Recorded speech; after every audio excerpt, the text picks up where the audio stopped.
Previously on the Game On podcast.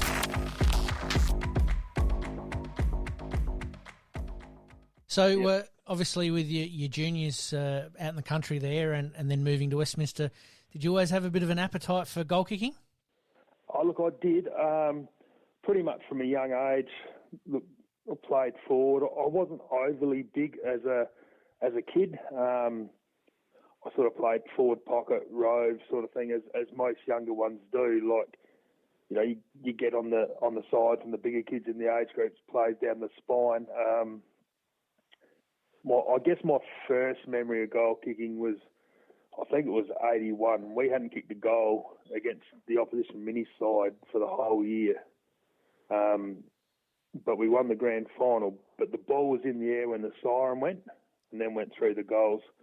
And that's my distinct memory of, like, the first really important goal you kick is when you snap and it's in the air, and it's a fair memory, that Tractor. And you win a grand final by 2 points. Oh, everyone loves the sausage roll. Yeah. How old were you then, Tractor? I reckon I was 10 or 11. So you still got on the West Ends, mate? Yeah. No, I got in the car with Mum and Dad, who don't drink and never have. Yes. And headed to Western Australia straight after that. Okay. So from there, let's go through some of. So, in terms of footy wise, you build up to ending up at Nord. Obviously, let's go through though. 89, you've kicked 118 goals for Ports.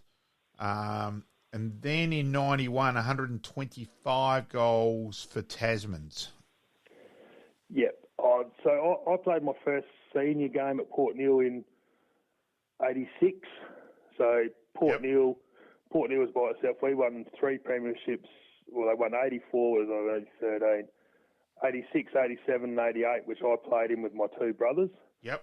And then Port Neale amalgamated with Arno Bay to form Ports. Oh, right, okay.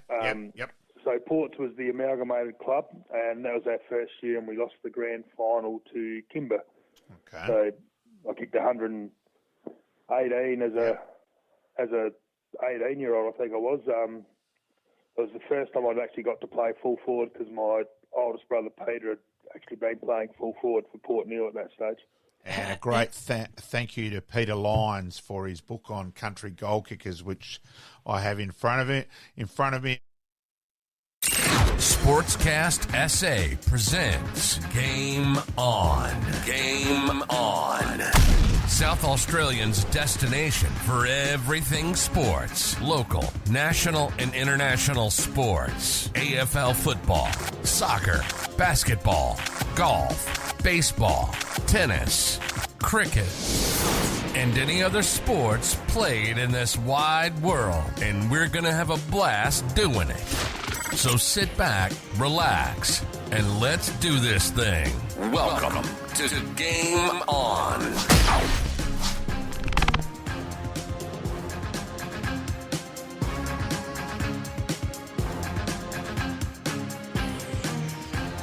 Welcome to Game On. My name's Pete, once again joined by Malcolm, and mate, Chris Prime kicking hundreds of goals when he was 18 years of age. Just a casual, 2,060 goals, just nearly 2,100 now of country goals, let alone his 180 odd for Nord, 185 for Nord as well. Now he's an incredible person in terms of, he's just a footy. So he is a South Australian football legend. Absolutely, and obviously playing down at Nord for a couple of seasons, leading the goal kicking there, 3 years, yes.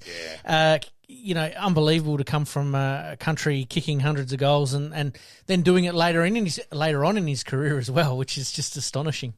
You do wonder how he could have gone earlier and fitter and all that sort of things, but look, it's part of Tractor's legend, a little bit like Grenville Dietrich as well. Let's accept the rough side for, that he's still playing now. Yes. I think it's fantastic. Absolutely, and he got to play with his son, which is quite a unique part of the game that doesn't happen all that often, which is fantastic. All right, let's move into Around the Grounds. Around the Grounds.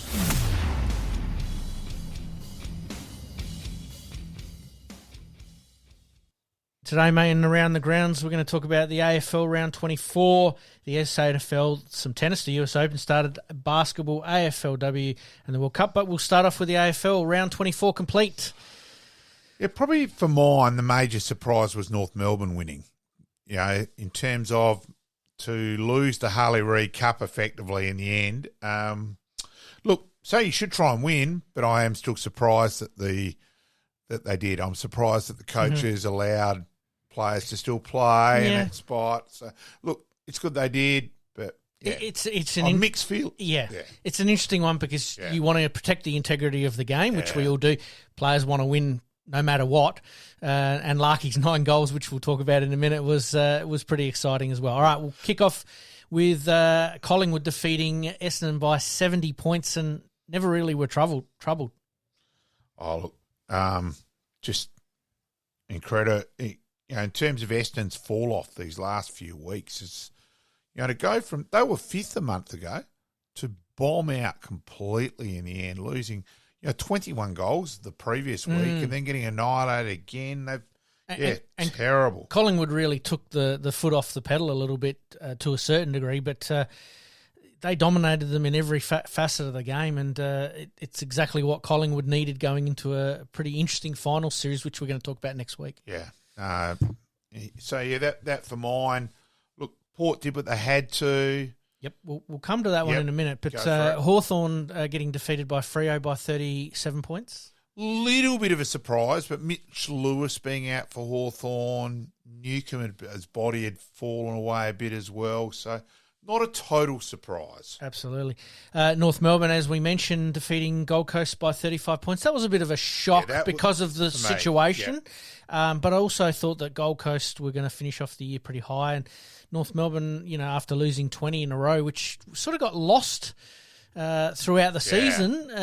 Obviously West Coast struggling a little bit, that North Melbourne hadn't won for a while either, and all of a sudden then Clarkson has come back with a vengeance to make sure he wins the game, and he's exactly right. There's not too much difference between the top 3 picks, and whether they get pick 1 or pick 2 or pick 3, not as important. And again, I think somebody brought out a stat during the week that the number 1 pick isn't always the one that goes on to bigger and better things. So we'll keep an eye on that one as well.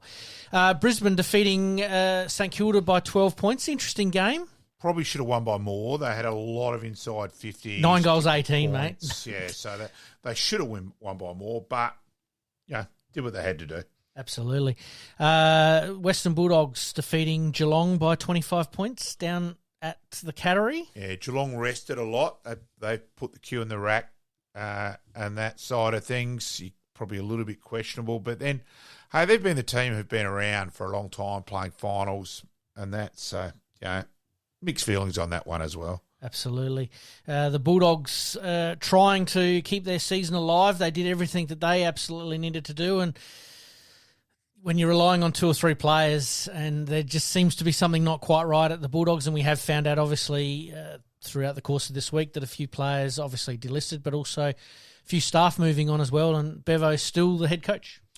Yeah, interesting time at Doggyland, I think. So we've just got to watch that space a bit there. Absolutely, and we move on to Adelaide defeating West Coast by 45 points. Wasn't all plain sailing, but Tex made it interesting, obviously, kicking 9, and he had that sort of hungry hippo forward look about him that he wanted to kick as many as he possibly could, and made it interesting, at least for the Coleman. Yeah, and look, out of that there was nothing really else on the game. And let's be fair too, Taylor Walker's often too unselfish for his own good, and quite even for the team's own good at times. So, yeah, last week a little bit different, but look, actually last Saturday night I'd worked at Nord, and Nord had won, and that. And I thought I'll do the right thing because Adelaide Uni have avoided relegation. I'll go back to the pub, and I thought there'd be some other old farts like me back there, but no, let's just say I raised the average age significantly. Younger crowd, yes. Fair call. Yes. Port Adelaide defeating Richmond by 31 points. A bit of a scrappy affair. Yeah. Both teams ranking in the bottom 3 or 4 for goal accuracy throughout the year. Do we see that being Port's Achilles heel come finals? Possibly. Possibly. Let's, but then Brisbane kicked 9-18. Let's wait and see what happens. Absolutely. A couple of young guns come into the side and, performed pretty well. So well done to Port Adelaide in obviously securing a top 4 spot and Richmond trying out a couple of youngsters along the way. All right, the Melbourne-Sydney game was, in the end, a bit of a non-event because nothing much could change. But Melbourne sort of showed that grit and determination, and now they've lost a couple of players. Across Sydney home final. Yeah. So, that's pretty significant for mine. Mm-hmm.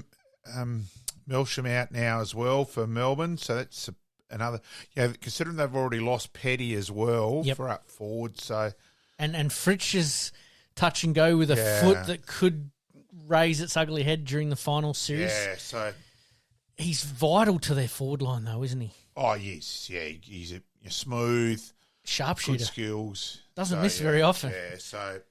And when he comes back in, he's generally pretty accurate too. If he doesn't come up, I don't reckon they can win. So it's going to be an interesting one. And then the one that we're all waiting for, which was the final round, because the Giants had to win to keep the Bulldogs out, and if they had lost, the Bulldogs were in, and it was flipping back and forth there for a while, and they almost had a home final as well, the way that they were going. And in the last quarter. Charlie kicks his 2 goals in the first quarter to obviously give him the Coleman, and then... but that's Carlton's last 2 goals. Yes. They were there in it for a while, but... GWS are one of the form sides going into this finals series. I think they're right up there with a chance to maybe cause a little bit of an upset or take a couple of teams quite deep. So it's going to be very, very interesting on that one. Now, mate, we're going to talk about the first lot of finals next week, but we're going to finish off on what could have been Adelaide's non-decision the week before, and obviously results going their way in round 24 that has gone their way, that did shape the finals in some way, shape or form. Yes, but you would have thought the carry-on in Adelaide that there's never been an umpiring error previously in the history of the game or a player miss a goal. Yep. As an Adelaide supporter, personally, I'm far angrier at the stupidity and incompetence of not going up to Darwin earlier. That who knows what would have happened there in that game against Gold Coast, but to give Gold Coast such an advantage by not going up earlier was criminal.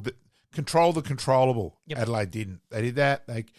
Numerous games where their goal kicking let them down. So they've still got themselves to blame, well and truly. And the All-Australian squad, as we're sort of recording this episode here, is being named at the moment. We don't have any concrete results, but Jordan Dawson and Taylor Walker from Adelaide, obviously nominations.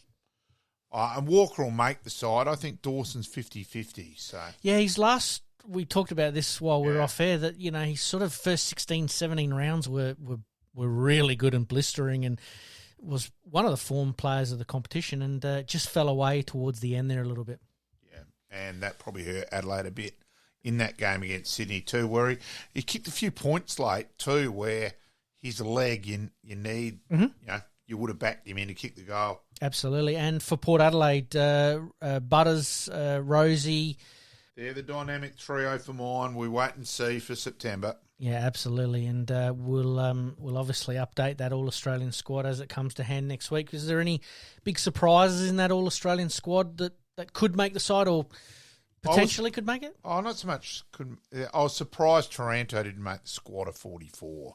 That was probably the one. A few people saying Sam Taylor, and I think he's a gun defender for GWS, but he missed 8 games.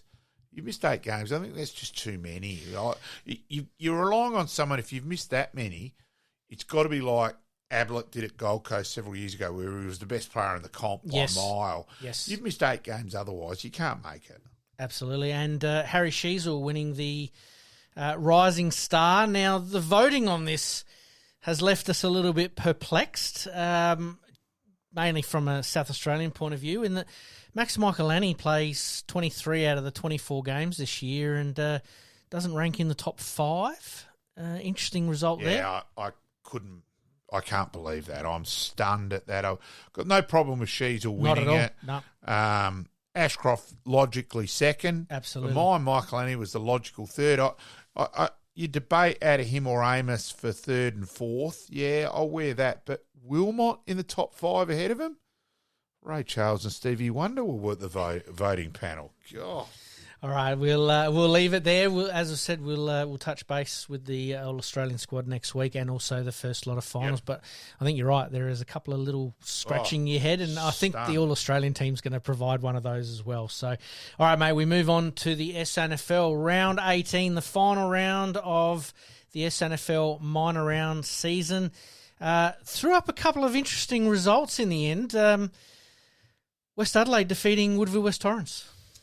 They've got a good record in the last minor round game of the year. They beat Nord last year in the last minor round game, and the year before. I think it's quite ironic that their record overall, but they seem to lift the last minor round game of the year. So, look, they'll probably be more competitive towards the last second half of the year. So, the draw with the Nord game and that. So, no, well done to Westies there. Absolutely.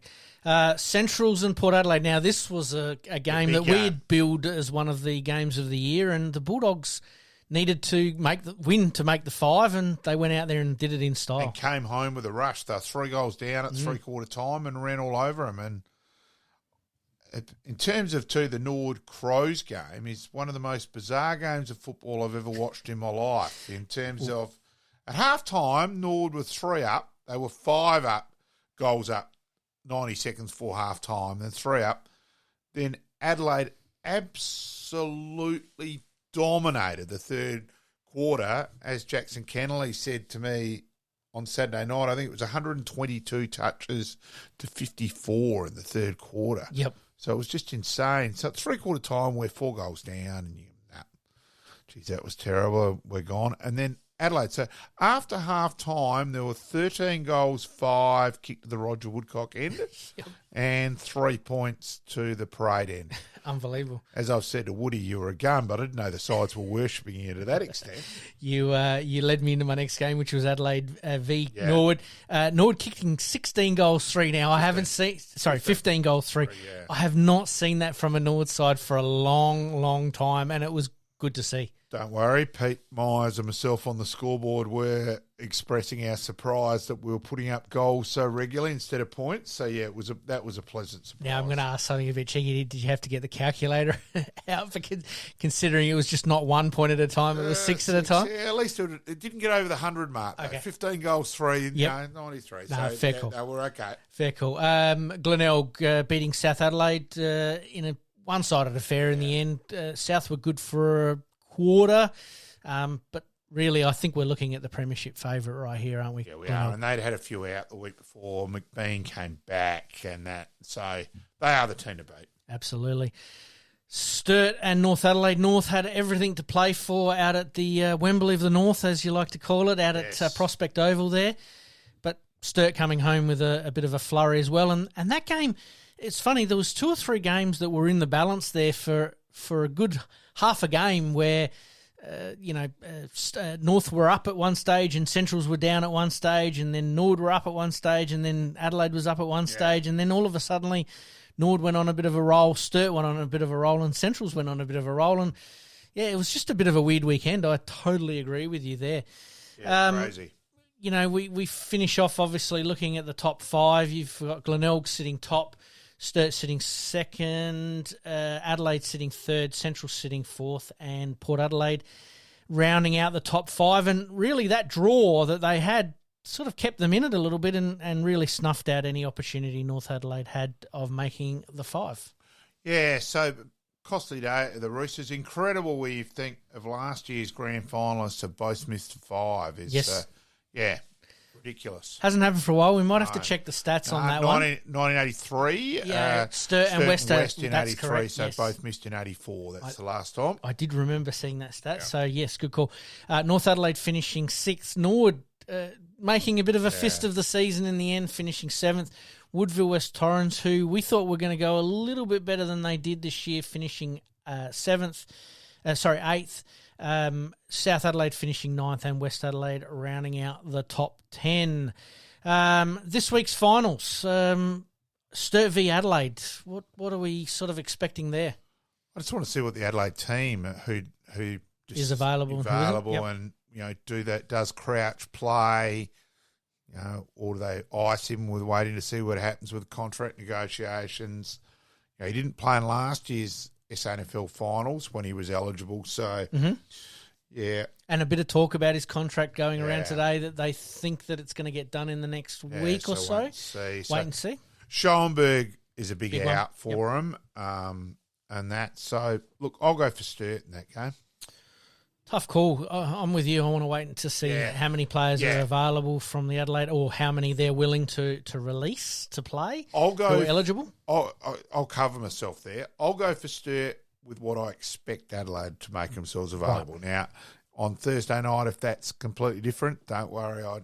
Changing your tip. Fair call. Yeah. Centrals v Port Adelaide, a bit of a rematch from last weekend. Week on Adelaide Oval, so similar big ground to Elizabeth. Centrals have nothing to lose. This is the thing that Centrals have played almost this way all year round.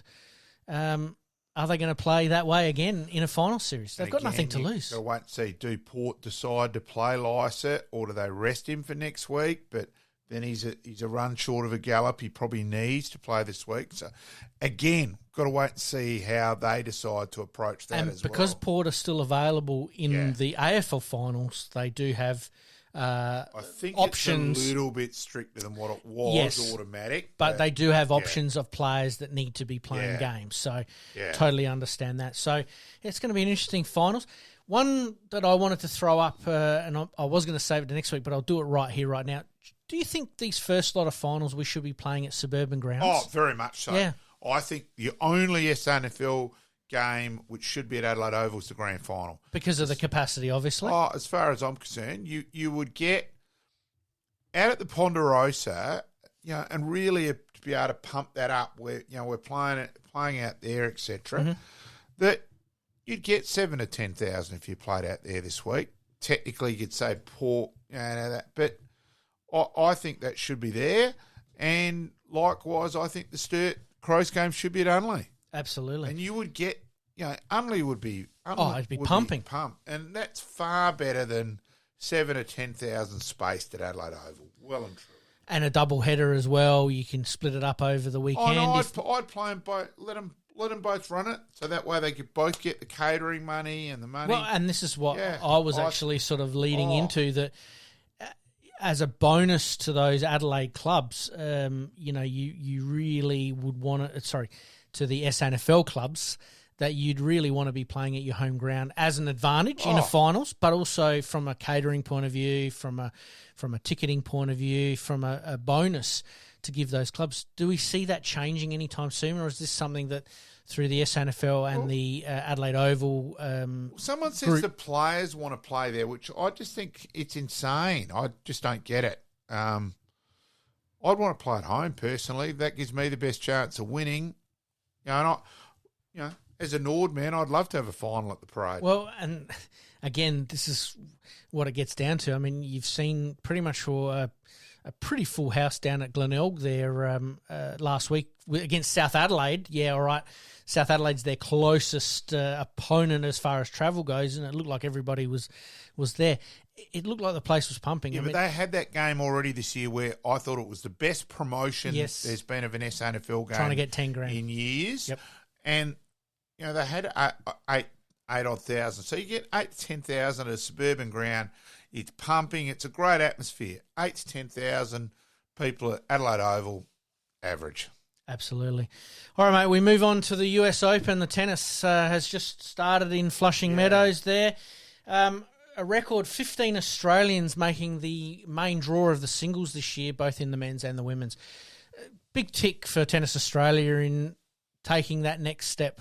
Yeah, and at least Alex Dimonor had a win in the first round. He did indeed. He won in 4 sets. A little bit of a tough fourth set. He was 5-2 up. Basically had the game in hand, and his opponent decided that, no, he's not ready to walk off court just yet. But I think Dimonor really showed some grit there. But Rinky Hijikata, we've talked about him previously, on a bit of a roll at the moment, winning in 4 sets there in his round 1 game. But also finds out that there's been a shooting at his old old school there, and his girlfriend is still a student there. Just not what you want to be hearing as you walk off the court, is it? Wow. Yeah. Yeah. Alexei Popyrin losing in his first round match there. Max Purcell played Chris O'Connell, fellow Australians. Chris O'Connell getting the chocolates on this occasion. Alexander Zverev took on Vucic, a new player who I've known he's been around for a little while, but I did get some more information, obviously, in the last 24 hours on him. You're better on the names than me. Thank you, and especially in tennis. Has been sort of plagued by a little bit of injury over the last few years. A bit of a mature tennis player as far as 26, 27 years of age goes. And really played well for a straight sets loss against one of the premier players in Alexander Zverev. Jason Kubler, unfortunately, had to retire in the second set. Tanasi Kokkinakis, our man, unfortunately goes down in four. Not what you sort of want from Tanasi at the moment, but that's okay. Jordan Thompson, again, injury starting to play a little bit of a part in that, and Dimonor, as we mentioned, gets through. But then we move on to the ladies. Alana Tomljanovic, absolutely playing after a bit of an injury there, playing brilliantly to win in 3 sets. Yeah, so which is promising. Hopefully kicks on, and just wait and see. Absolutely.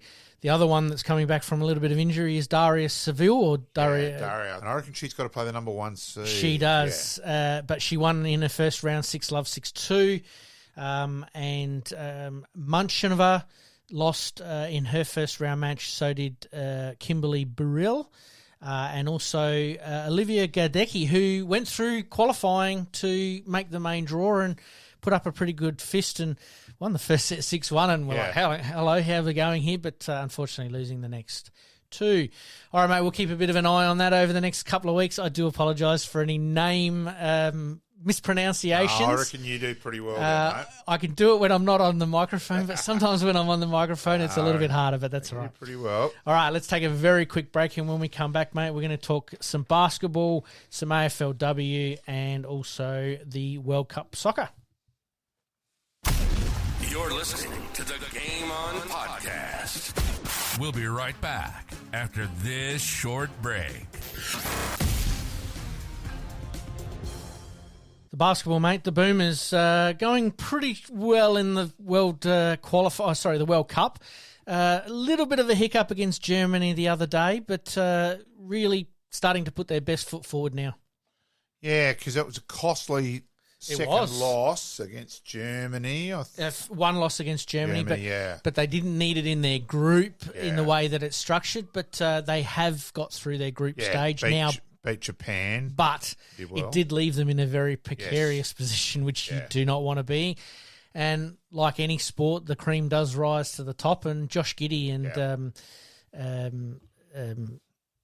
I did have a look at the highlights of that game this morning, and Australia had it pretty much under control the whole game. Absolutely. Josh Giddey putting up the numbers that LeBron James has put up in his career. So he's tracking very, very well, and obviously being South Australian, we're going to keep a bit of a closer eye on him, but he's a gun, absolute gun. Superstar. All right, mate, we move on to the AFLW. We've got round 1 starting this week. We've got a couple of matches that we're going to talk about very briefly. We got Collingwood v Melbourne. Yeah, good luck to Steve Simons, former Nord coach of the SANFL W as the Collingwood coach. So do keep in contact with Simo. So all the best there with Steve. So I admit I'm in the Pies camp in that one. Absolutely, and obviously Melbourne reigning premiers, so they're going to be looking to get off to a good start as well. But no Daisy Pearce, so it does not leave them vulnerable, but it does it's a bit of a changing of the guard for the Melbourne Footy Club. Yeah, wait and see. Carlton v the Suns. Look, I think this time of the year it's a little bit of guesswork. Look, I don't get it in terms of what they did. AFLW, where they had that window where the Big Bash after 8,762 games had finally finished to start. Yes, I get the bit of not wanting to pay in the heat. I think they could have been smarter with that. Like, I don't think the games had to be automatically live. Like, could have had a double header at night and then that game not be on till 2 days later. I think they could have still done that. Mm-hmm. And I'm sorry, you're starting a competition now when the A-grade part of it, in terms of the AFL finals, it's just about to get cranked up. And you don't leave a movie, the blockbuster movie, to then watch the credits. Sit down and I don't get it what they've done. And look, the numbers showed that where it did drop away, and I just think I couldn't believe it at the time. I thought it was ridiculous, and unfortunately, the numbers, ratings, and all that showed how dumb it was. And I can't believe that they were dumb enough to do it in the first place. And I reckon they should have actually gone, right, hey, hang on, we stuffed up here big time. For me, it was the perfect lead into an AFL season. Yeah. Yep. But this could be the opportunity that it does go back to what it was, because I'm a bit with you that the teams that are not in the finals now, no interest whatsoever. No. The teams that are in the finals for the AFL, I'm talking for the men's, they're wholly and solely committed to their men's side. So, yeah, it is a bit strange from that point of view for me. I totally agree. Adelaide v Port Adelaide, showdown. Yeah, look, so, yep, I'll be there working on the scoreboard, so pleased to be doing that. But, yeah, so Adelaide to win anyway. Yep, fair call. Geelong v the Bulldogs. I'll go the Cats. I'll go the Cats as well. Hawthorn v Essendon. We're tipping blind here. Very blind. Yeah. I'll go the Hawks. Yeah, I'll go the Hawks as well. North Melbourne v St Kilda. North Melbourne traditionally probably a bit stronger than St Kilda, so I'll go the Roos. Brisbane v Richmond. Brisbane traditionally a bit better. I probably should have asked Barmy a bit more about AFLW last week. Yep. But, on driving him back from Tanunda and that. So, yeah, I'll go the Brisbane. And the second of the third sort of showdowns, derbies, Battle of the Bridges, we've got Sydney v the Giants. I'll go Sydney. And Freo v the Eagles. Oh, Jay, sorry, GWS are older there, aren't they? They are. Yeah, I'll go GWS, sorry. Yep, and the Dockers v the Eagles. Go Dockers. I'll go the Dockers as well there as well. So, look, we are flying a little bit blind here for week one, mainly because most of our attention has been towards round 24 in the AFL finals. So it's going to be interesting to sort of sit back this weekend and have a little bit of a look at that in between some of the SANFL that's on as well. So it's going to be interesting. We've made our thoughts clear there. We have. All right, mate. We need to talk about the World Cup. The fallout from the World Cup. Yeah. Such a great event has been sort of overshadowed by the actions of one person. And again, this is nothing new. It's been in the media. So we do want to give a little bit of comment to it, but we don't want to expand too much. But, with everything that's been going on in women's sport, and it seems like Spain had some internal issues before the World Cup as well with some of their players and coaches. And I would have thought we've been educated enough by now is probably the best wording possible there. Yep. Dumbfounded, astonished, shake my head. Absolutely. Yeah.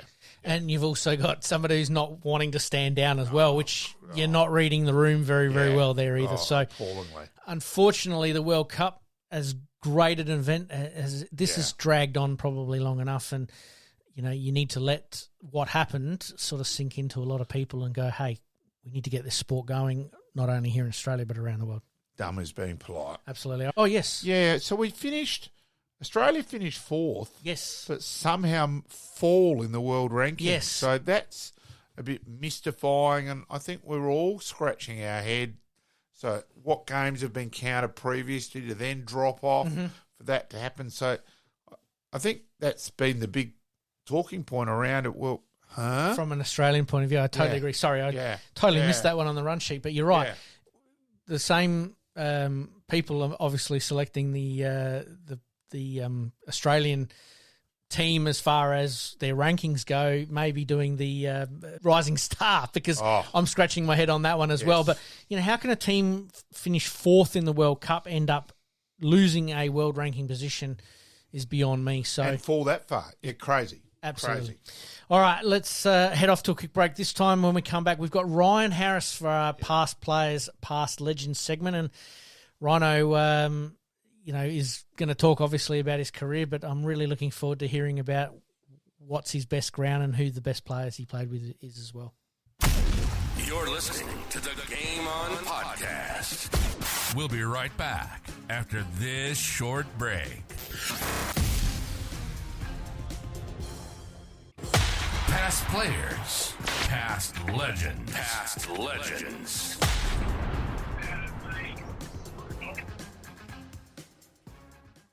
Tonight we welcome Australian quick bowler Ryan Harris.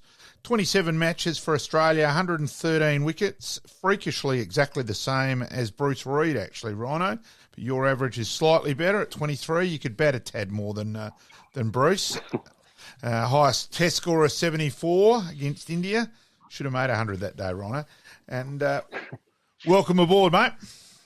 Thanks, guys. Nice to chat. And you're right, I probably should have gone 100 that day. I was You're hitting them I was well. thinking about it too much, and that's why I got out. So, Mate, welcome and thanks for joining us.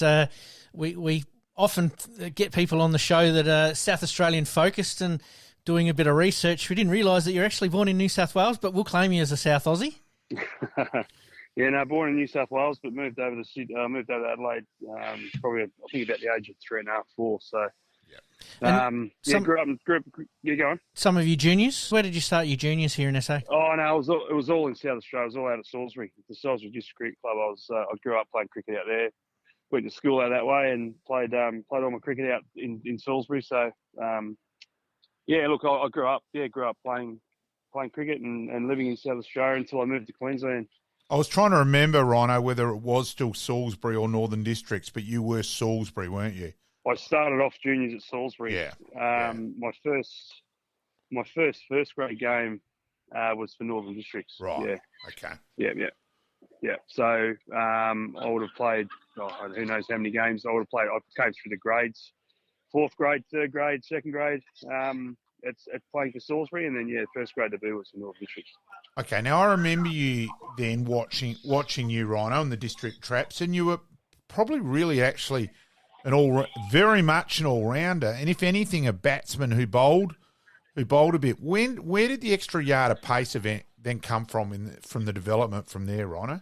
Yeah, I probably was that growing up, but the extra yard of pace probably didn't come until roughly 2005. I don't know. I get asked that a lot. I got a lot fitter and a lot stronger.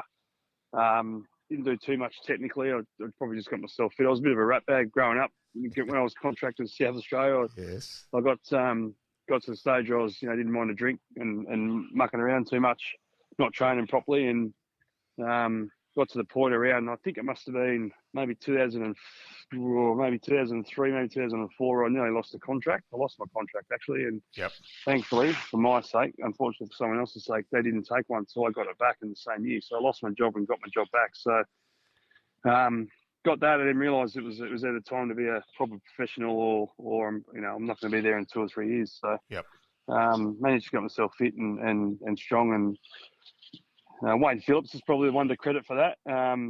He was the one that sat me down and told me, you got to sort yourself out, otherwise, you're not going to be here in a couple of years. So I did that and worked hard and got fit, and I guess the rest is history. Went from there, started bowling quicker. That was the big thing about it, and landing the ball in a consistent spot. And as I say, the rest is history from there, probably. It's amazing those sliding doors moments that sort of the light bulb goes off and away you go. Yeah, it was.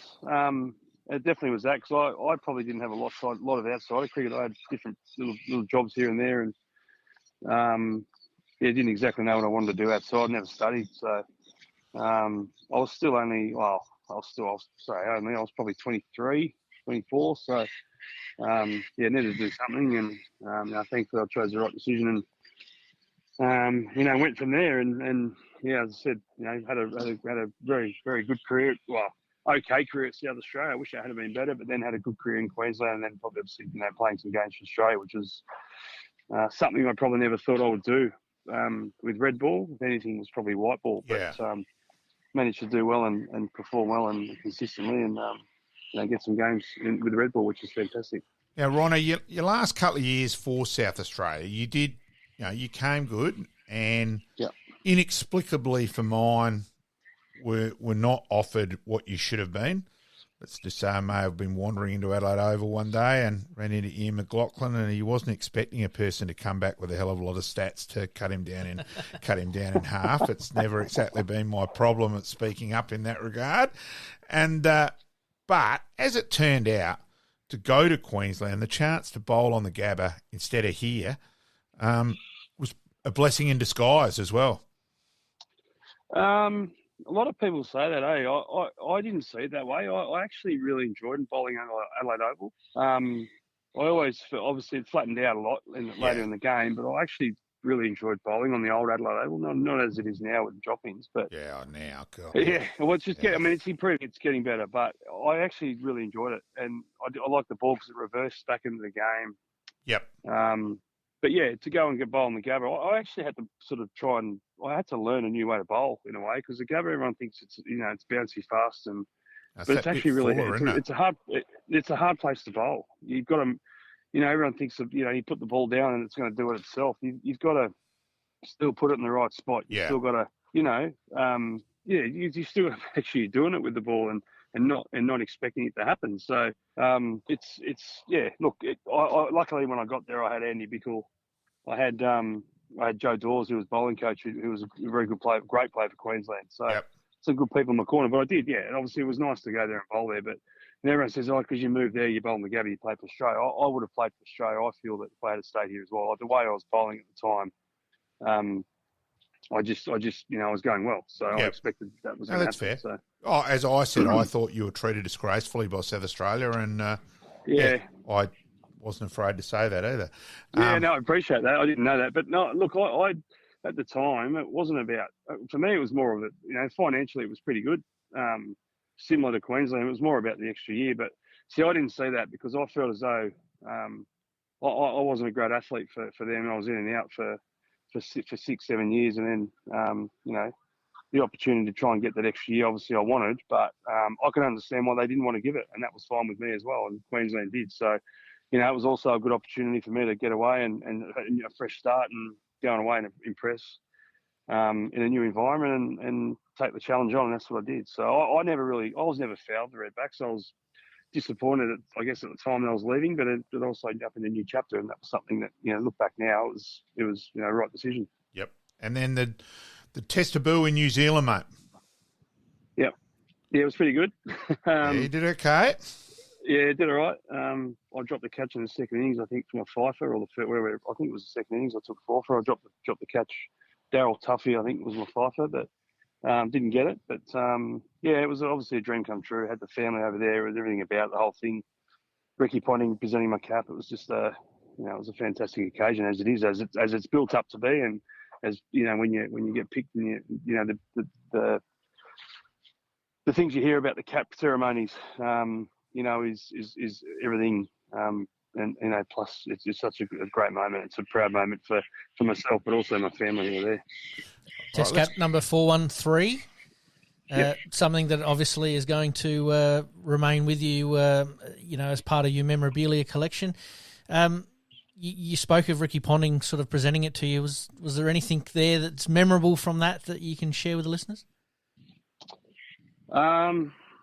Just getting it from him, and the whole moment. I guess the only memorable thing is my family got there in the last second. They weren't allowed in because security wouldn't let them in, so they didn't see the whole spiel. They literally just got there as I was putting on my head, which is disappointing. But that was security, and that was what happened. But that was probably the only memory from that, the only negative memory. But no, look, it was a great moment. It was fantastic to get it from an idol who idolised and watched for so long, and who had a big influence on my career once I got playing, and the way he backed me and supported me was fantastic. A guy, as you say, you look up to from afar, but when you get the opportunity to go and play under someone who you idolise, and you sort of, I don't know, you don't really know him from afar, obviously, but when you get to know him, he's just the legend that you see on TV is exactly what he is. It was amazing. It was just an amazing feeling. And as I said, I managed to play a few tests with him and under him, and it was great to see how he played the game and how he taught me how to train as well. I trained obviously better after that debacle here in Adelaide when I left, to get my contract. But he took it to the next level and taught us how to do it properly. He taught me how to do it properly. So that was a positive. Now, a couple of quirky things. I'm hoping one of them you don't know about. Actually, it'll be interesting in a minute. But we will go on the first one that you could have played for England, mate. Yeah, that was a beat up, massive beat up. I tried to. I've got it in front of me. Yeah.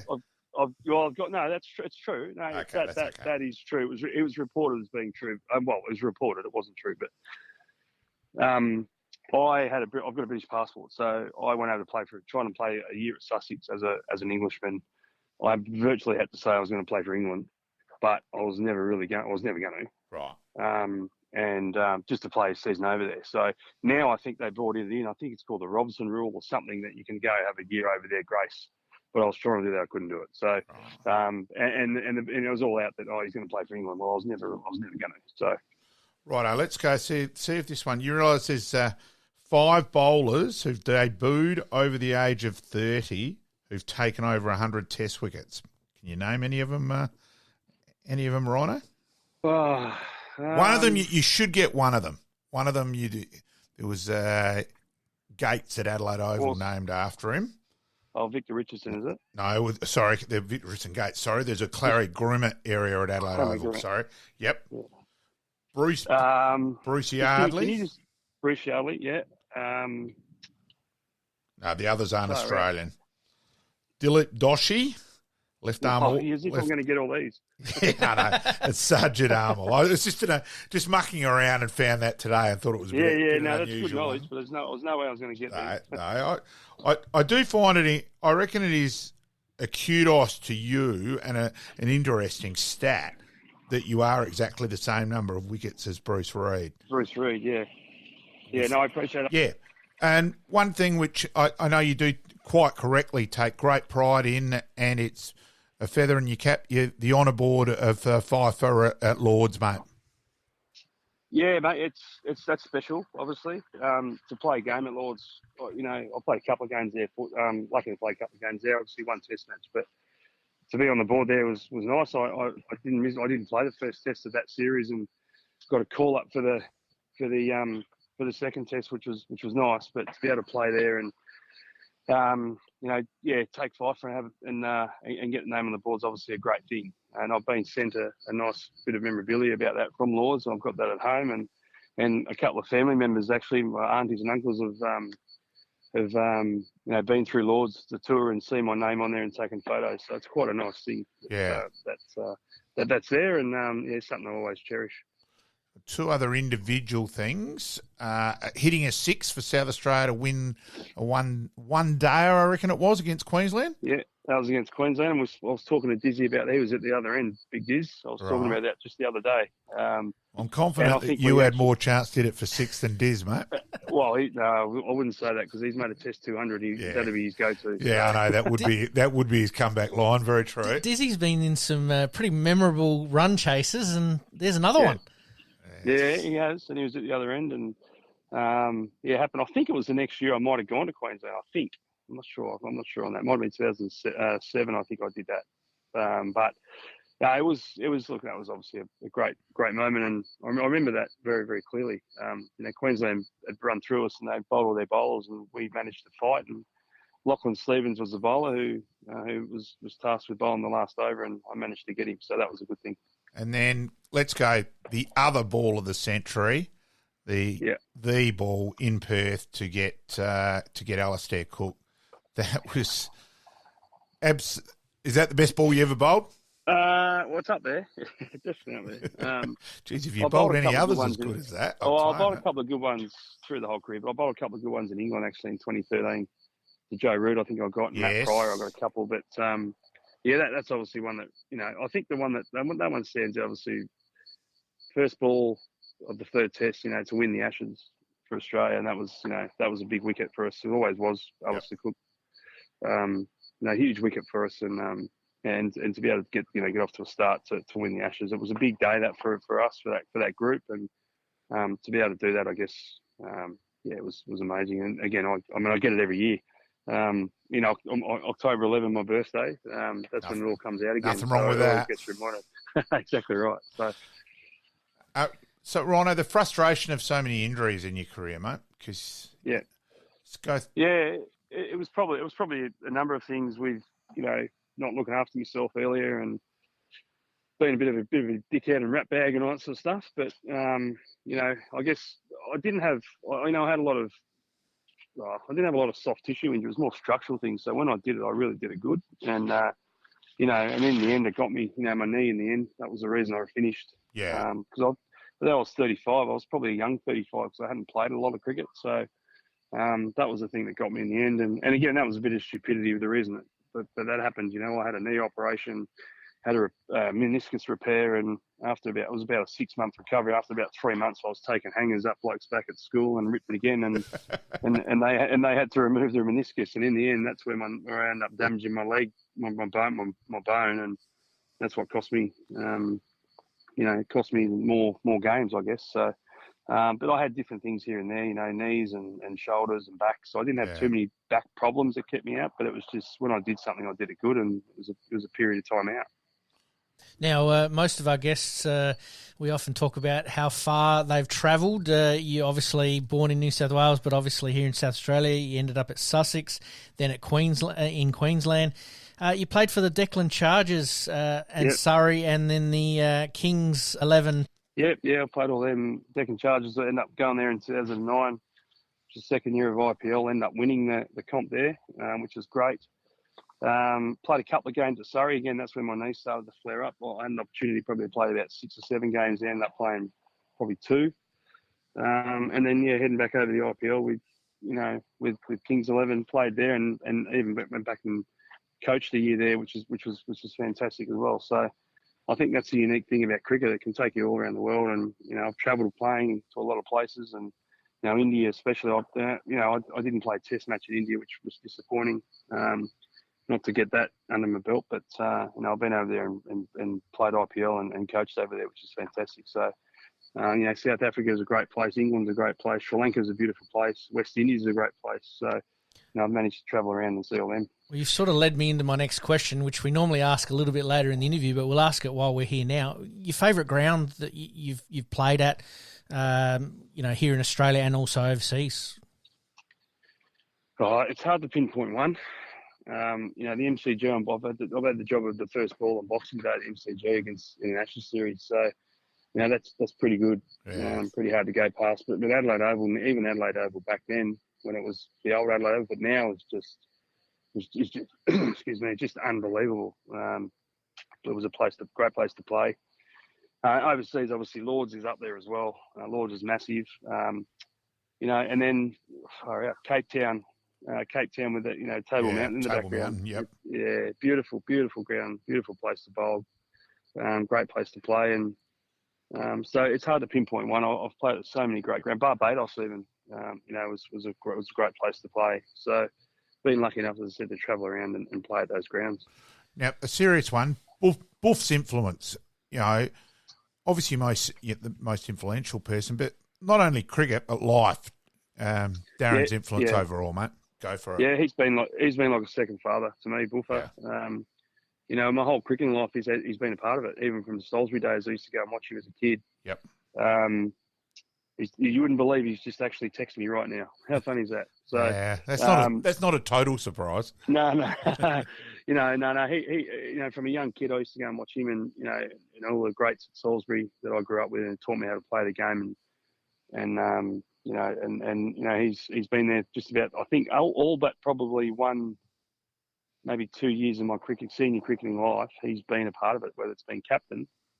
When I moved to Queensland, he came up, I think, a year later to coach Brisbane in the T20, and he was interim coach for the Shield team for the rest of that season because he lost our coach. So he all about that 2 years, and obviously playing for Australia as well. We went there and he followed. Well, I keep saying he followed me, but in my whole cricketing career, he was there. So he's still one of my best mates and will be until the day we die. But just a great bloke cricketing. He was always honest with me. He'd have a crack at me when he did. He'd compliment me when he could, and And as I said, off the field, he supported me through losing my mum. You know, he lost his mum and dad now, and you know, so we've been great mates. And you know, being in Queensland before I came here, we worked really closely together with the second 11 team up there, and travelled together, and you know, just sit and talk, what together. It's always great. It's nothing that we can't tell each other. And he still helps me now. He's helped me on this coaching journey to make the decision to come to South Australia. Was one of the hardest ones I've made. And he was the one I probably confided in the most. So we're going to be mates, as I said, to the day we die. And I love him, and he's such a great person. He's so genuine.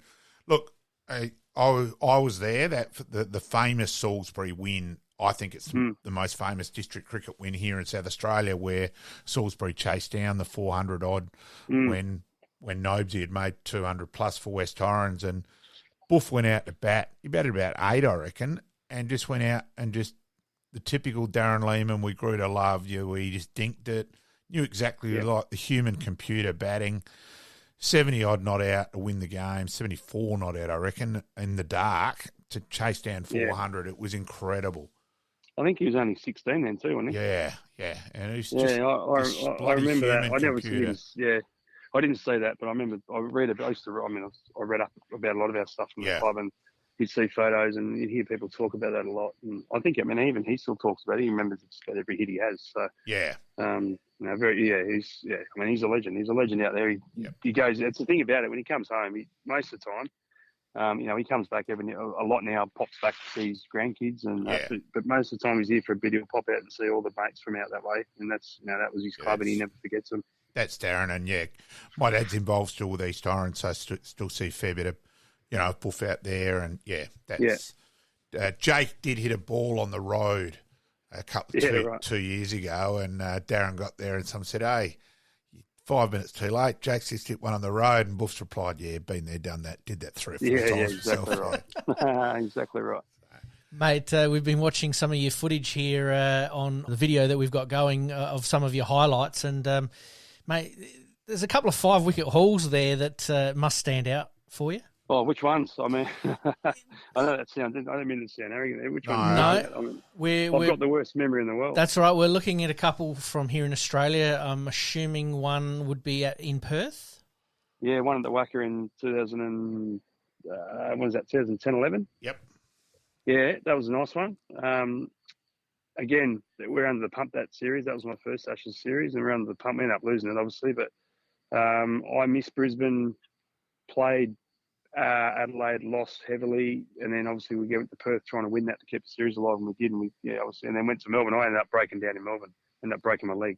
So that series I remember. Unfortunately, that was the last time England won the series in Australia. So that's why that stands out. But look, it's always nice to take 5 wickets, no matter where you are. And whether you obviously test fifers are great, but taking 5 wickets for Queensland or South Australia was always a priority as well, and that was my job. So I always enjoyed doing it. And then on the coaching merry-go-round, did you start originally with the high performance bit in Brisbane with Matty Herb Elliott? Yep, I did. That was my first job out, my first full-time job out. So I had a year. Well, after I retired, I had probably had a year out and was doing bits and pieces here and there and learning the craft. And I mean, I'd started the coaching journey from way earlier, from 5 or 6 years earlier, because of the injuries, as we mentioned. And with Buff being around, he was able to get me on some, just some opportunities that, to experience coaching. So, and I'd done all my courses. I'd read up a lot about coaches and see what coaches are doing. So I had the opportunity. So when that finished and the opportunity came up, I was actually on an Australian tour as an assistant in New Zealand when I applied when I interviewed for that role, and basically it's called National Performance School, which is the old cricket academy. So I got that along with Matty Elliott, and I ended up working with him for 10 months because he ended up leaving. But it was great. I mean, it's a great experience to work with him. He's got a great cricket brain, and from there on, it just sort of snowballed, and I managed to be there for 5 years. Did 2 World Cup, under 19 World Cups.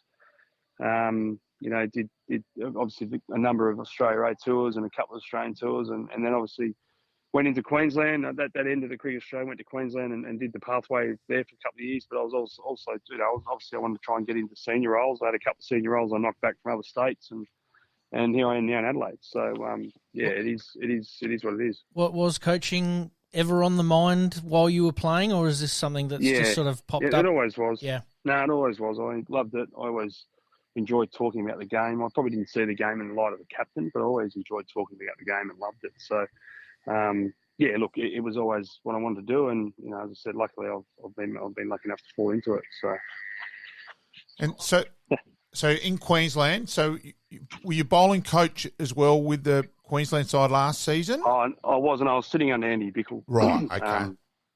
So I was sort of advising under him. So, I wasn't as such the bowling coach, but obviously there for experience. So. And how do you feel looking at South Australia this year? We've got a bit of depth, probably as much depth as we've had for a while in fast bowling. I just feel sorry for the guys having to bowl on Karen Rolton. So.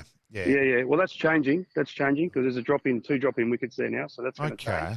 Okay. That's only just happened. So now we've got a lot of depth. I'm really excited about it. That's half the reason I moved here. I saw the depth that we had, and we've got a lot of good depth there. So we just got to try and keep them all fit and going in the right direction, and hopefully, we take 20 wickets a game. If we do that, then we're going to win lots of games. And obviously we've got to get runs, but we'll do that, and hopefully, they keep the boys. Oh, because cooking nicely. As someone who's has led the odd tragic life, I have been at a Shield game where there were 16 people there, and I knew every one of them. I realised I had a problem. Yeah. At Karen Rolton, watching the last couple of years, honestly, it's just I've felt sorry for the bowlers. It's just been it's been bad. It has been bad. But again, it's unfortunately with the quick turnaround from footy.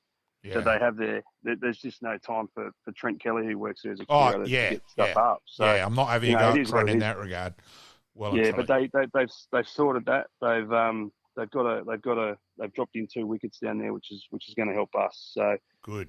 So Rhino, it was funny growing up. I think we all thought probably one day was going to be more the go than possible test wise. You didn't play a huge number of one days, 21 one days. With although the 5 for 19 does stand out well and truly, Rhino. Just a bit about your one days, mate.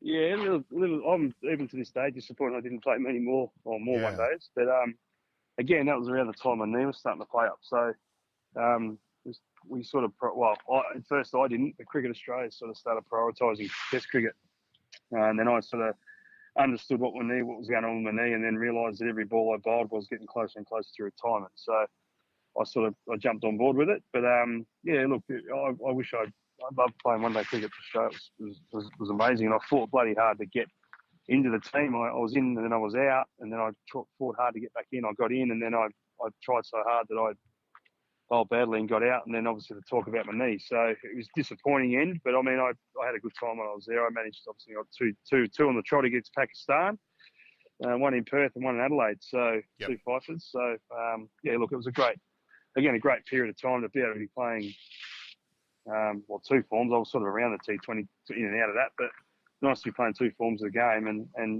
enjoying that. So as I said, one day cricket was great. But you're right, that was something I mentioned earlier, that if I was ever going to represent Australia, it was probably going to be more on that shorter format as an all-rounder. And lo and behold, as I said, once I sorted myself out and started playing some decent cricket, then the red ball stuff came along too, which obviously, all of it was a dream come true. But to be, as he's already spoken about, receiving the baggy green cap was a massive bonus and a huge dream come true. And you did get to the 300, just over the 303 first-class wickets too, Rhino. Yeah.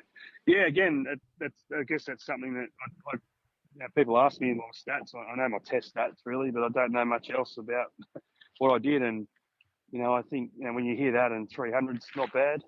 This day and age, bowlers seem to take a lot more than that. But 300 is a good number. As I said, if I had played a bit more through a few injuries here and there, it would have been more. Hopefully, it might be more. But again, I don't have too many regrets. Once I did get on the right way and started bowling well, I bloody enjoyed every minute of it. It was good fun. I've got one in your career that you never played in a winning South Australia Shield side, but unfortunately I say that to most people, mate.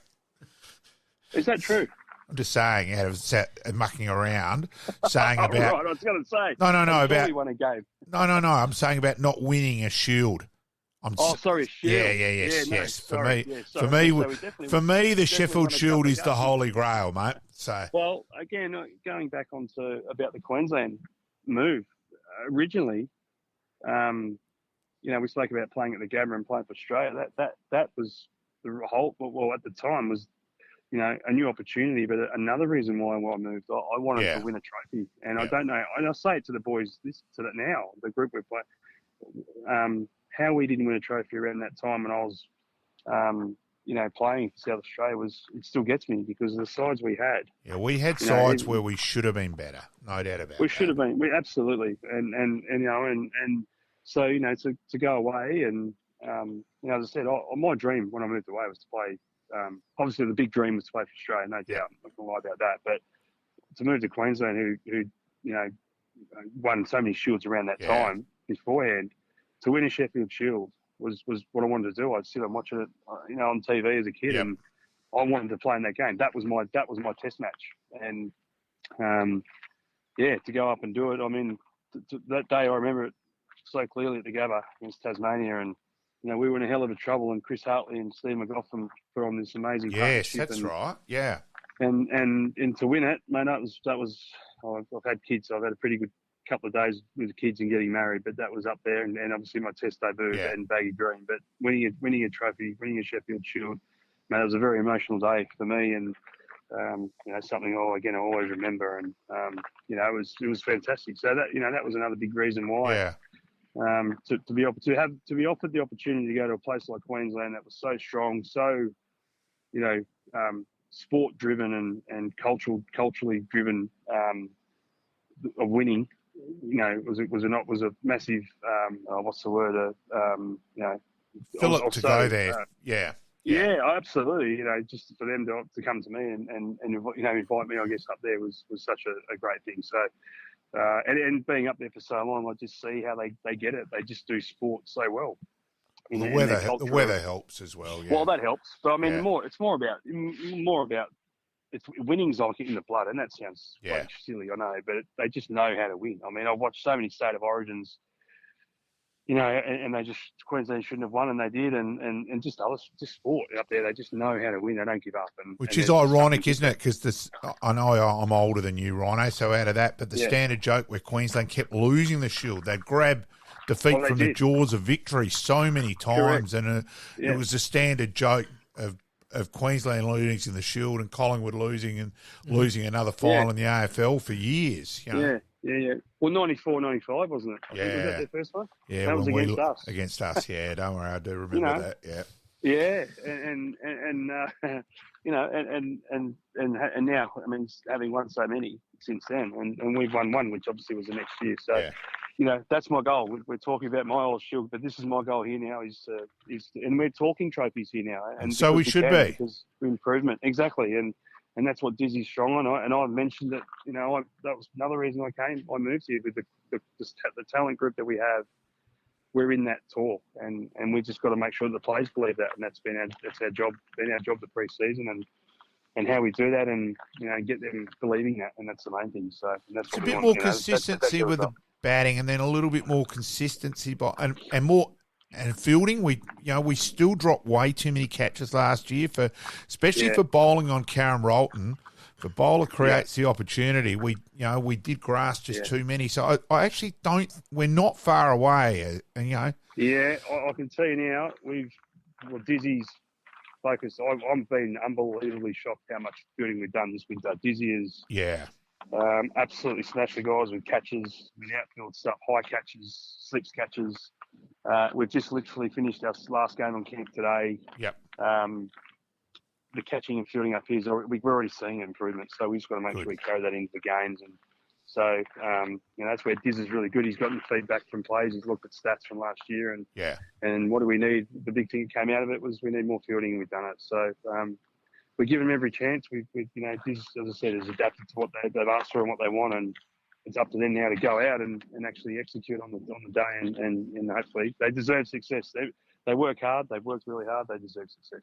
Yeah, and I'm happy that I said that was my thought immediately, and probably people don't think enough about fielding. We all think, geez, we've got to make more runs or we've got to take more wickets. Well, no, let's the whole box and dice. So taking 20 wickets is hard. Taking 23, 24 is even harder. Yeah, so, exactly. And the boys know that. So and you guys had a little bit of a pre-season in Darwin there a couple of weeks ago. No, we're still here. Oh, you're still there? Jeez. Yeah, we're still here. That's why when I've interrupted phone calls, I've had to catch up with the blokes that I haven't seen for a while. Who I was with the Australian team. So, no, look, we've had 8 days up here. We've had 2 practice games today and on Wednesday. On Monday, we had quite a big training block at the beginning of the time here. And we've had great weather. We've had great facilities up. Darwin up here is just, the ground and facilities up here is just phenomenal. So we've been very, very spoilt from NT cricket to be up here and to have these facilities. We've had the run of we've had 7 turf wickets. We've had 2 centre wickets that have been just unbelievable. So the preparation's done. We've been spoiled. We've trained really, really well. Diz said to me, this is, if not the best pre-season. We've had a lot of guys away, but they've come back and joined us in good nick. They've looked after themselves overseas. But to get this, the 2 or 3 weeks beforehand and then coming in here with the whole group has just been fantastic. So, it's been great. So we got no excuses. We just got to make sure we look after the boys, keep them fit, look after themselves, and let the cricket and the results do the talking. Okay, Rhino. Well, the way we finish off, let's do it. Let's best players played with, hardest batsmen, hardest people to bowl to, that sort of scope. Yeah, mate, go for it. And you can do a top 3. You don't have to name one. Whatever you like. Yeah, go for it. I sit on the fence on these things. So Ponting, Clark, and Smith would be the ones I've played with, and that's cutting out a few others as well. Yep. They'd be the 3, I reckon. And I'm leaving out one of my mates, but a couple of best mates are my bowlers and Mitchell Johnson as well. So I go to the batters. So I was in awe of what they did. Yep. Top 3 against Kevin Peterson's number 1. He was a freak. He was just different. He's such a big unit that he had to bowl different lengths to him. Sachin Tendulkar would have to be one. Can't leave him out. I got him at the back end of his career. Who else? I reckon probably AB de Villiers is another one. Lucky enough to play with him. I play against him.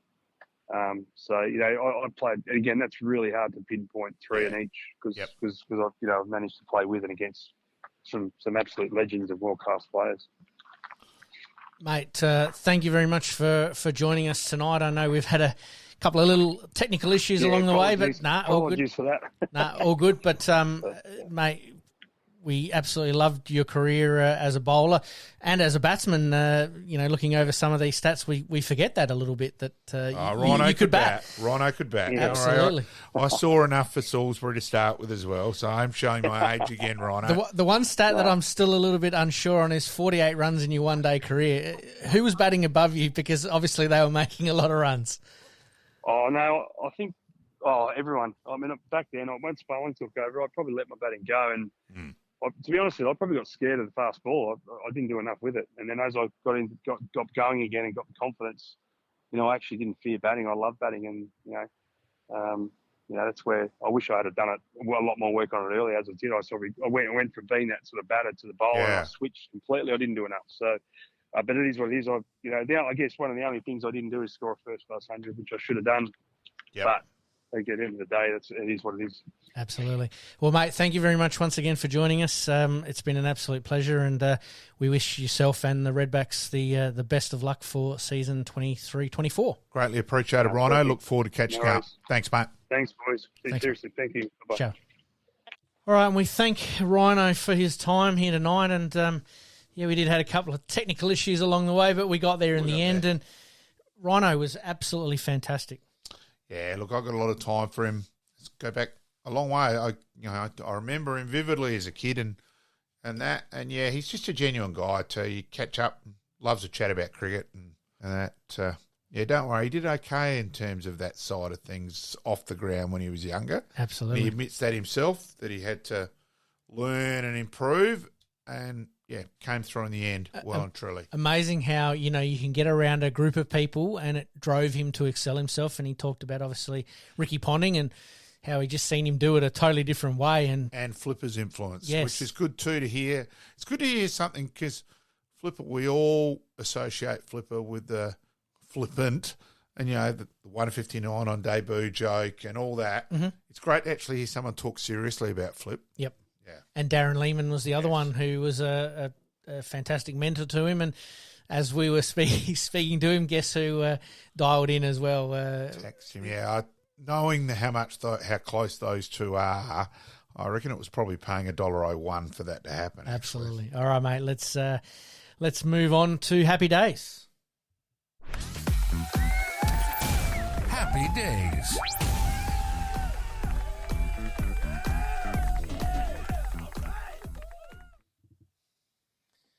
And, mate, happy days. Happy birthday to Phil Davis, Adelaide Crows GWS, drafted in 2008 with the 10th selection, originally from St. Peter's College and North Adelaide.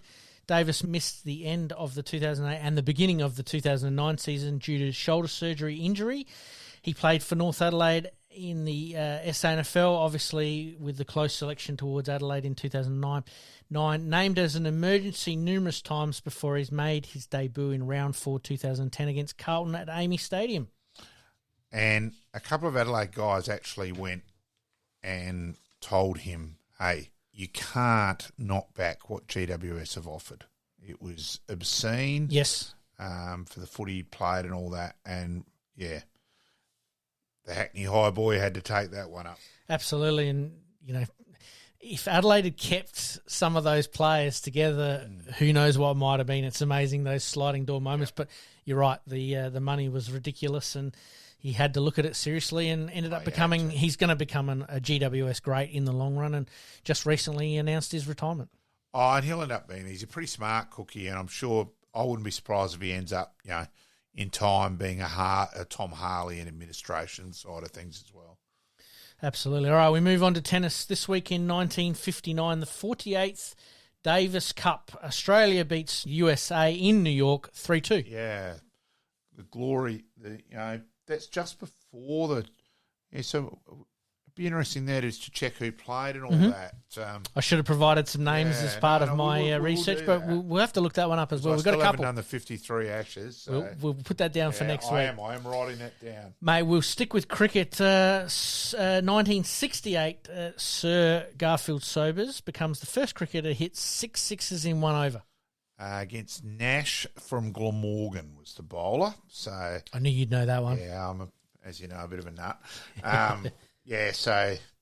Look, you only got to talk to KG and the people who play with Sobers that he's Bradman's the best batsman, Sobers the best all-rounder in history. Absolutely.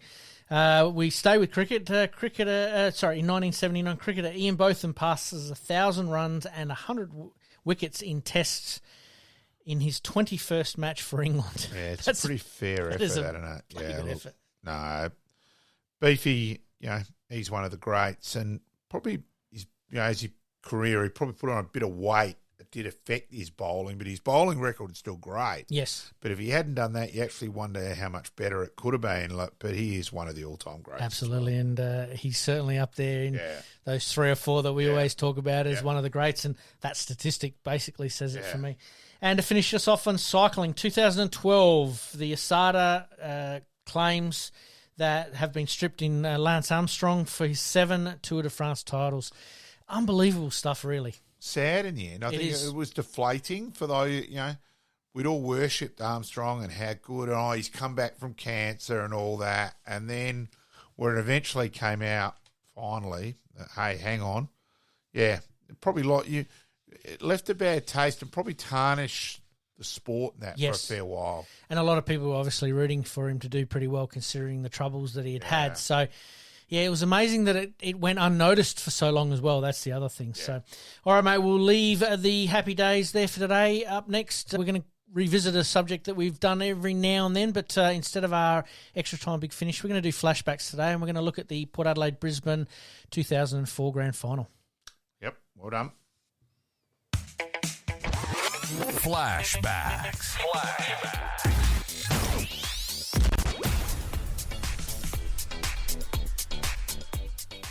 Today we wanted to have a look at the 2004 Brisbane v Port Adelaide Grand Final, because that is actually the last time that Brisbane and Port played each other in a final. Still all your fault, Roger James. The pain you have put on us all. The 2004 Grand Final, Port Adelaide 17 goals, 11, 113, defeated Brisbane 10-13, 73.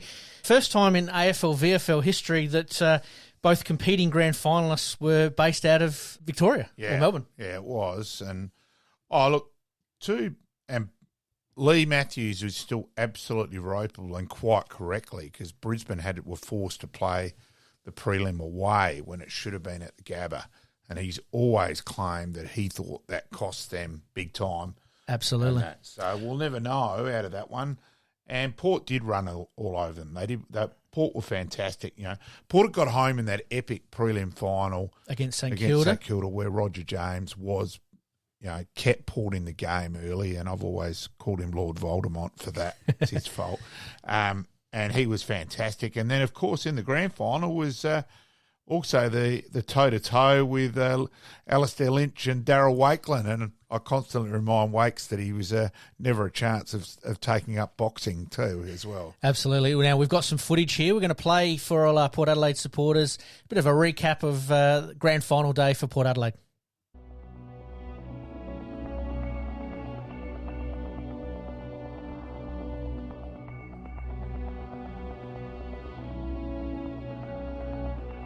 Reached our expected high, 19 degrees Celsius, which is absolutely perfect for a game of football. For Grand Final Day 2004, it's grand final, semi-special.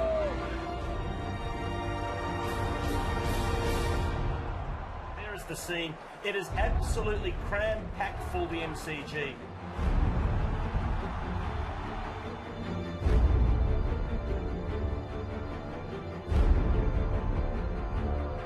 Football, and they're here today to watch the two best sides in the land.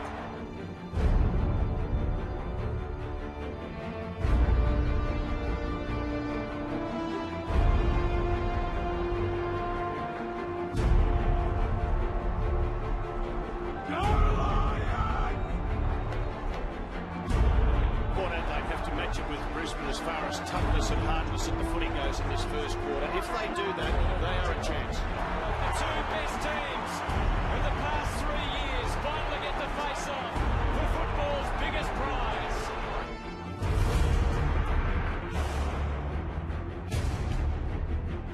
Just desperate and determined. Left it behind. Carr for the first one of the afternoon.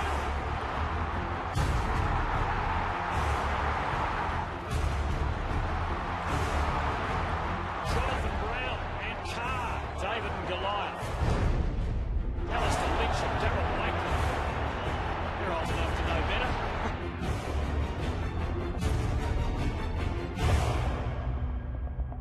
Action at both ends as the ball brought in, and here is Byron Pickett stalking dangerously. He's kicked the fourth for Port. And it doesn't take much for Jason Ackermanis. Oh no! Speed reversed and Hardwick sucked Ackermanis in.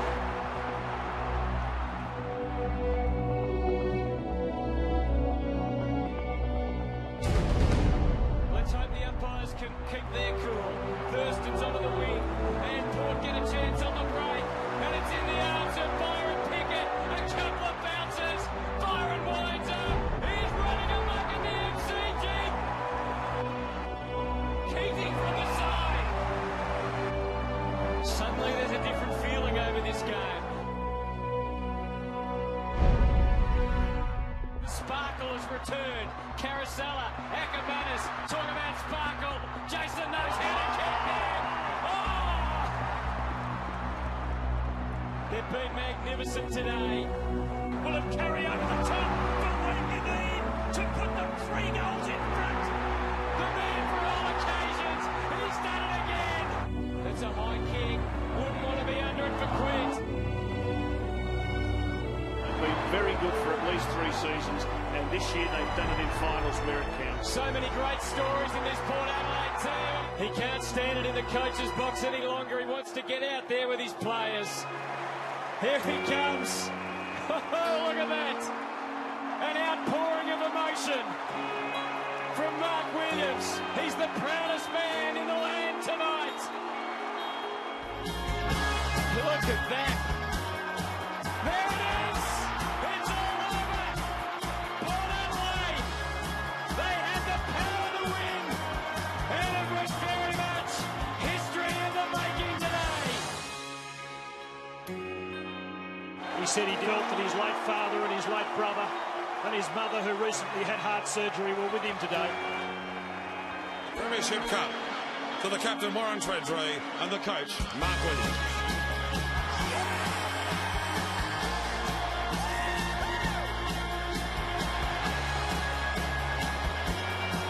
Alan Scott, you were wrong.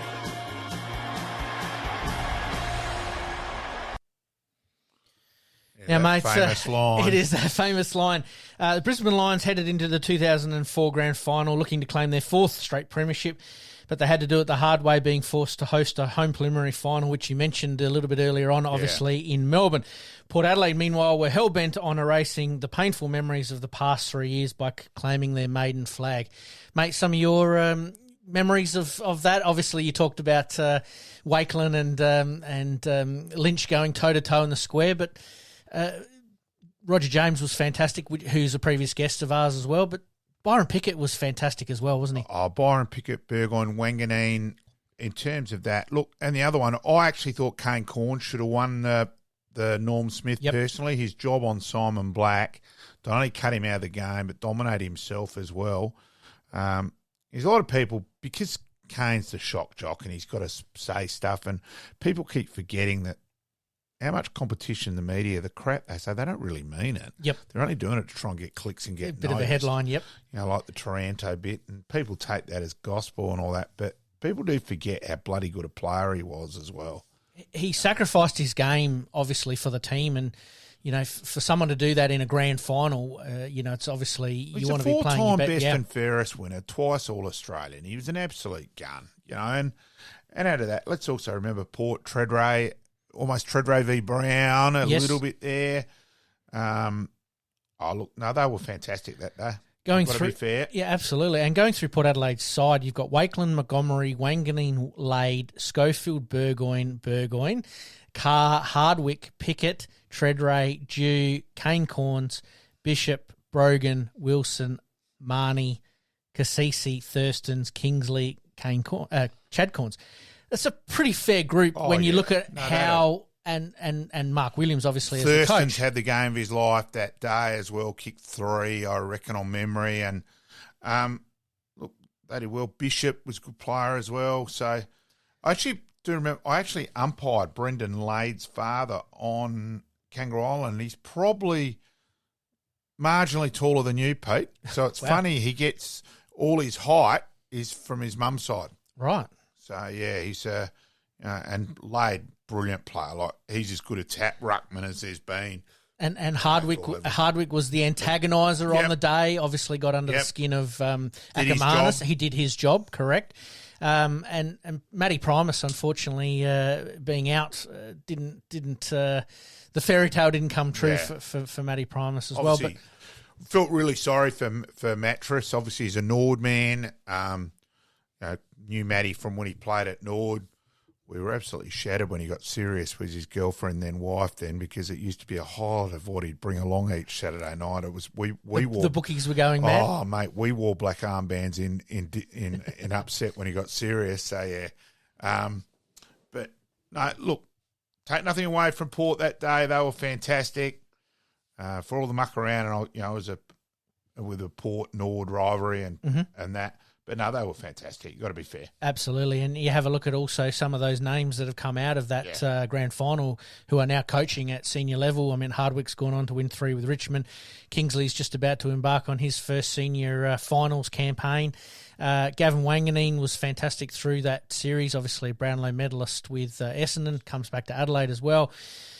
Treadray's in the media. Very, very good football. Exactly. So the long-lasting effects from Port Adelaide in 2004 are being felt even today. So we wait with bated breath on this final. We are going to talk a little bit more about it next week, obviously with the first final being played, but I thought we'd do a bit of a flashback this week with Port Adelaide and Brisbane being that they've only ever played each other in a final, and it was a grand final. And I actually think that'll be the best game first. That's my own opinion. I give Port a big chance. I know Brisbane haven't lost a game at home this year, but I just think weather, September, and their dynamic trio in the middle, I give them a big chance. So I think we got a little bit of a glimpse of that last week against Richmond. It wasn't quite as refined as it will be, obviously, come finals time. But also as part of our flashback, the last time they met, they've only met once this year in round one.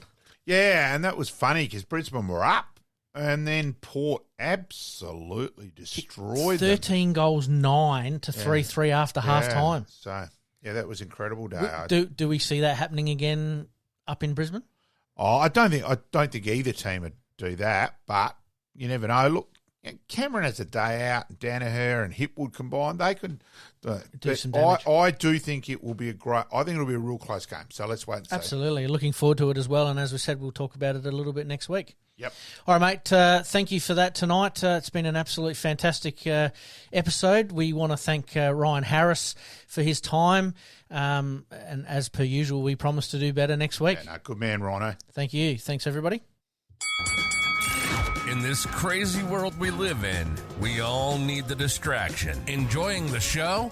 Like, rate, and subscribe. Hook up and connect with us on social media at Sportscast SA. We'll see you next time on Game On.